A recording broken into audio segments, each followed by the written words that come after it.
আজকে আমি পাটিসাপটা পিঠা বানাবো। আর দেখুন বন্ধুরা, আমি কত সহজে আজকের পাটিসাপটা পিঠাটা বানাবো। এই যে দেখুন, যেভাবেই হোক না কেন আজকে এইভাবে আপনারা ফলো করে আপনারা রেসিপিটা ট্রাই করবেন, তাহলে অবশ্যই আপনাদের যে পাটিসাপটা পিঠাটা সেটা খুবই সুন্দর হবে। তাই এই যে দেখুন, পাটিসাপটা পিঠা বানানোর জন্য এখানে আমি 2 বাটি চাল ভিজিয়ে রেখেছিলাম, যেটা নর্মাল আমরা ঘরে চাল খাই। সেই চালটা এখানে আমি ভিজিয়ে রেখেছিলাম 3 ঘন্টা মতো। আর 3 ঘন্টা ভিজিয়ে চালটা খুব ভালো করে ভিজে গিয়েছে। আর আপনার যদি একটু জলদি দরকার হয় তাহলে একটু গরম জল করে ভিজিয়ে দেবেন, তাহলে অবশ্যই আপনাদের চালটা খুব ভালো করে ভিজে যাবে। তো এইখানে আমি দেখুন জলটা ফেলে দিয়েছি, আর ফেলে দিয়ে এটাকে আমি দুধ দিয়ে তারপরে সুন্দর একটা ব্যাটার বানিয়ে নেব। আর আপনারা চাইলে এখানে চালের গুঁড়োটাও ব্যবহার করতে পারেন। আমি একদম ঝটপট করে বানাবো, যখন ইচ্ছে তখনই বানিয়ে খেতে পারবো, সেইভাবে আমি আজকে পিঠাটা তৈরি করছি। তো এই যে দেখুন, আমি চালের ভিতরে কিন্তু দুধ দিচ্ছি। আপনারা চাইলে এখানে জলটাও ব্যবহার করতে পারেন আর গুঁড়ো দুধটাও ব্যবহার করতে পারেন। তো আমার কাছে দুধ ছিল তাই আমি দুধটা দিয়ে দিচ্ছি। আর এই যে দেখুন, খুব ভালো করে একদম ফাইন একটা ব্যাটার আমি বানিয়ে নিয়েছি। আর এটার ভেতরে আমি 2 বাটি চাল নিয়েছিলাম, তাই সেই জন্য এখানে আমি 1 বাটি ময়দা নিয়ে নেব। আর ব্যাটারটা আপনারা দেখে নিশ্চয়ই বুঝতে পারছেন যে ব্যাটারটা একদমই কিন্তু স্মুথ হয়েছে।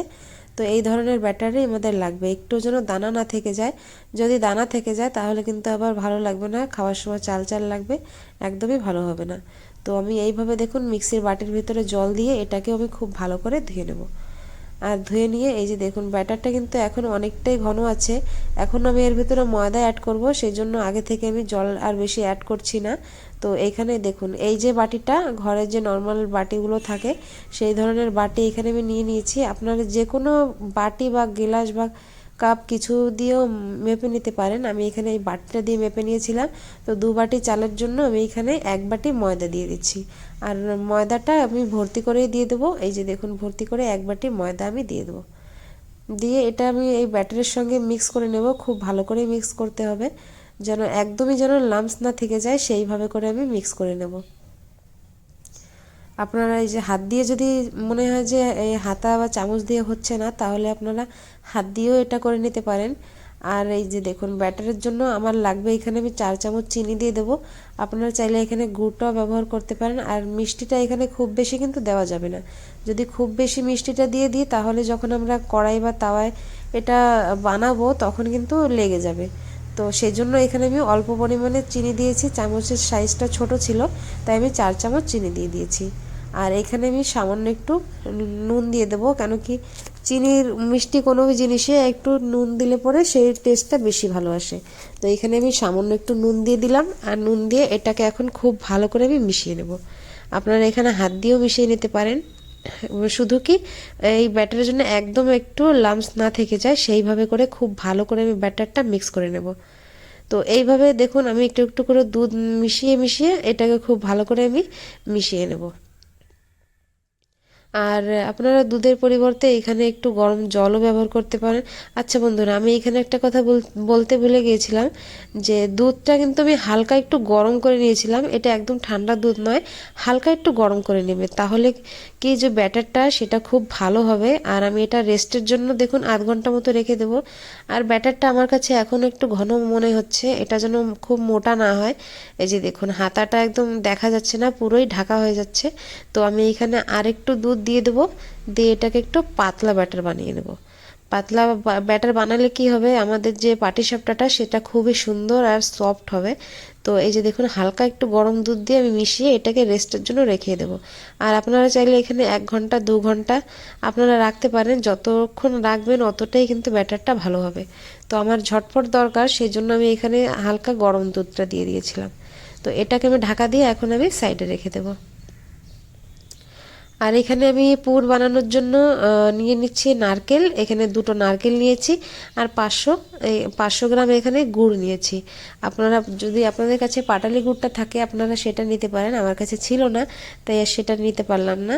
তো এই যে দেখুন, গুড়টা আমি একদম ছোট ছোট করে কেটে নেব, যেন আমাদের যে যখন আমরা এই পুরটা বানাবো তো আমাদের বানাতে খুবই যেন সহজ হয় আর জলদি যেন তৈরি হয়ে যায় সেই জন্য।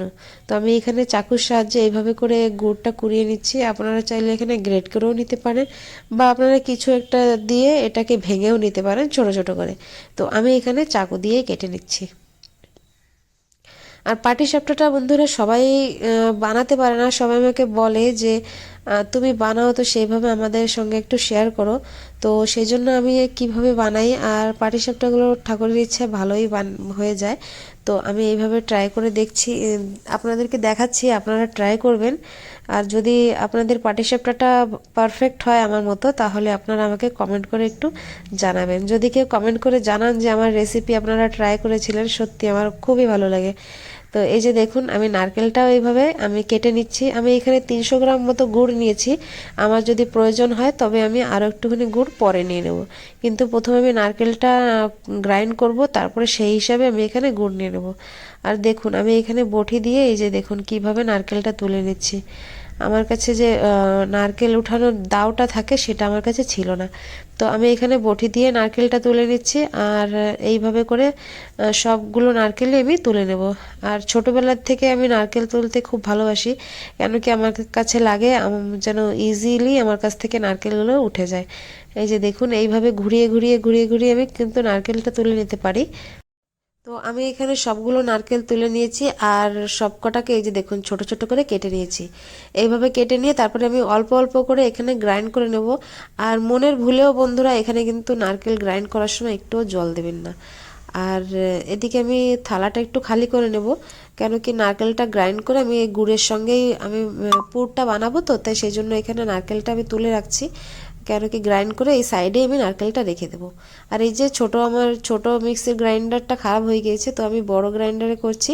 আর এইভাবে করে একটু বেশি বেশি করে দিতে, বেশি না সরি অল্প করে দিতে হবে, দিয়ে এই একটু সুন্দর গ্রাইন্ড করে নেব। আর এটা কিন্তু খুব বেশি গ্রাইন্ড করবেন না, নারকেলটা যেন একটু মুখে পড়ে সেই ধরনের এইখানে গ্রাইন্ড করে নেবেন। আর আপনারা চাইলে এখানে নারকেলটা কুড়িয়েও নিতে পারেন, আমার কাছে এইটা সহজ মনে হলো, যার অনেক ঝটপট হয়ে যাবে সেই জন্য। টেস্ট কিন্তু সেম সেরকমই আসে। আর এইভাবে কিন্তু আমি নারকেলের যে নাড়ু হয় সে নারকেলের নাড়ুটাও কিন্তু আমি এইভাবে বানিয়ে নিই। তো আমার কাছে মনে হচ্ছে গুড়টা একটু কম হয়ে যাবে, তাই এখানে আমি আরও একটু গুড় দিয়ে দেবো। তাহলে দেখুন এই যে আমি আরও একটু গুড় দিয়েছি। এখানে নারকেলের সাইজটা বড় বড় ছিল, তাই এখানে আমি 400 গ্রাম মতো গুড় নিয়েছিলাম। 400 গ্রাম, হ্যাঁ 400 গ্রাম মতো আমি গুড় নিয়েছিলাম। এদিকে আমি গ্যাসটা অন করে দিয়েছি, আর যে নারকেল আর গুড়টা এটা আমি একসঙ্গে করে এখানে ভেজে নেব। আর এইভাবে নারকেল আর গুড়টা বন্ধুরা দেওয়ার পর একদম মানে সবসময় নাড়তেই থাকতে হবে এই গুড়টাকে, না হলে লেগে যাবে। তো এই যে দেখুন আমি হাতাটা চালিয়েই যাচ্ছি। আর যদি একটু ছেড়ে দেওয়া হয় গুড়টা খুব জলদিই কিন্তু কড়াইয়ের সঙ্গে লেগে যাবে, সেই জন্য আমি একদম ছাড়ছি না, এটাকে নাড়াতেই থাকতে হবে। হাতটা একটু ব্যথা হয়ে যায় তবুও কিন্তু নাড়তেই থাকতে হবে। আর যখন একটু গুড় থেকে জল ছেড়ে দেবে তখন একটু সময় ছাড়তে পারেন না নেড়ে চেড়ে। তো দেখুন জলটাও কিন্তু অনেকটাই শুকিয়ে গেছে। আর যখন আপনারা দেখবেন যে হ্যাঁ গুড় গুড় মানে সরি নারকেল থেকে একটু তেল বের হওয়া চালু হবে, ততক্ষণ এটাকে খুব ভালো করে ফ্রাই করে নেব। তো আমার দেখুন আমাদের পুরটা একদম রেডি হয়ে গিয়েছে, তো এটাকে আমি তুলে নেব। আর এটা বানাতে খুব বেশি ঝামেলা লাগে না, শুধু আমার কাছে মনে হয় শুধু নারকেল কোরানোটাই বেশি ঝামেলা মনে হয়। যে যখন মনে হয় যে হ্যাঁ পাটিসাপটা বানাবো, তখন মনে হয় আরে নারকেল কুড়তে হবে, তো অনেকটা লেট হয়ে যাবে। তো এইভাবে আপনার মতো একদম ডাইরেক্ট নারকেলটা তুলে নিয়ে সিধা ছোটো ছোটো করে কেটে মিক্সি গ্রাইন্ডারে দিয়ে দেবেন, বাস আমাদের পুরটা একদম জলদি একদম ঝটপট তৈরি হয়ে যাবে। তো এইভাবে করে দেখুন আমি পুরটা তৈরি করে নিয়েছি, এটাকে এখন তুলে নিচ্ছি। আর এটা আমি রেখে দেবো সাইডে। সাইডে রেখে এটা ঠান্ডা করার কোনো দরকার নেই। যদি আপনাদের জলদি না মনে হয় যে হ্যাঁ জলদি করতে হবে, তাহলে ফ্যানটা অন করে দিয়েও ঠান্ডা করে নিতে পারেন, কিন্তু এটা গরম গরম থাকলে কোনো অসুবিধা নেই। কেন কি আমরা যখন কোনো পরোটা বানাই তখন গরম গরম পুরটা আমরা ভরতে পারি না, কেন কি না আমাদের যে পরোটাটা থাকে সেটা নষ্ট হয়ে যায়, ফেটে যায়। তো এই রেসিপিতে ঠান্ডা করার কোনো প্রয়োজন পড়বে না। তো আমি এই যে দেখুন তাওয়াটা বসিয়ে দিয়েছি আর ব্যাটার দিয়ে দিয়েছি। আর ব্যাটারটা দেখুন এইভাবে করে আমি একটু মেলে দেব, একটু লম্বা ধরনের শেপ দিতে হবে, কেন কি এটা রাউন্ড রাউন্ড করে আমাদের ফোল্ড করতে হবে। আর গ্যাসের ফ্লেমটা কিন্তু একদম লো টু মিডিয়ামে আছে, একটু লোর দিকেই বেশি আছে, পুরোটাই লো নেই। তো এই যে দেখুন আমি এখন পুরটা দিয়ে দেবো। আর আপনারা যদি দেখেন যে হ্যাঁ পুরটা ঠান্ডা আছে, তাহলে হাত থেকে একটু চেপে চেপে লম্বা লম্বাও করে নিতে পারেন। তো আমি আর লম্বা লম্বা চেপে চেপে দিলাম না, এইভাবে বাস হাত দিয়ে একটু নিয়ে আমি ব্যাটারের উপরে দিয়ে দিলাম। আর দেখুন কত সুন্দরভাবে উঠে আসছে। আর সত্যি বন্ধুরা আমি কোনোদিন ভাবতেও পারিনি, কেন কি আমি সবসময় আমি যখন বানাই পিঠাটা, তো তখন একটা দুটো প্রথম খারাপ হয়, তারপরে পারফেক্ট হয়। কিন্তু আজকে যখন বানাচ্ছিলাম তখন দেখুন একবারেই আমাদের পিঠাটা উঠে আসছে। আর এই যে তাওয়াটা কিন্তু একদম ননস্টিক নয়, এটা হচ্ছে লোহার তাওয়া, শুধু দেখতে ননস্টিকের মতো। তো আমি এই তাওয়ায় বানাচ্ছিলাম, তো সত্যি অনেক সুন্দর করে আমার পিঠাটা উঠে আসছিল। বাস এখন আমি এইভাবে করে বাকিগুলোও বানিয়ে নেব। আর আপনাদের কার কার পারফেক্ট পিঠা হয়, এই পাটিসাপটা পিঠাটা কার কার পারফেক্ট হয় আমাকে একটু কমেন্ট করে জানাবেন। আর এই যে দেখুন বাকিগুলো আমি এইভাবে করে তৈরি করে নেব। আর যদি আপনাদের মনে হয় যে হাত দিয়ে বা চামচ থেকে উঠছে না, তাহলে এইভাবে খুন্তির সাহায্যে একটু নেড়ে চেড়ে দিবেন, তাহলে অবশ্যই ইজিলি চলে আসবে সব। তো আমার দেখুন পাটিসাপটাটা একদম রেডি হয়ে গিয়েছে, আর সবকটা পাটিসাপটা খুবই সুন্দর হয়েছে। দাঁড়ান আপনাদেরকে আমি দেখাই। এই যে দেখুন আমার সবকটা পাটিসাপটা একটাও কিন্তু খারাপ হয়নি, সবকটা একদম সুন্দর আর পারফেক্ট হয়েছে। আর এত সুন্দর সফট হয়েছে বন্ধুরা, কি বলবো। এই যে দেখুন এই ধরনের পাটিসাপটাগুলো কিন্তু বানালে পরে সবার কাছেই মনে হয় যে হ্যাঁ আমি একটু খাই। আর দেখুন কতটা সুন্দর আর সফট হয়েছে। তাহলে বন্ধুরা আমার রেসিপিটা আপনাদের কেমন লাগে আমাকে কমেন্ট করে একবার অবশ্যই জানাবেন। আর আমার চ্যানেলটিকে একটা লাইক, আর আমার চ্যানেল যারা সাবস্ক্রাইব না করেছেন তারা প্লিজ প্লিজ সাবস্ক্রাইব করবেন। দেখা হচ্ছে নতুন ভিডিও নিয়ে।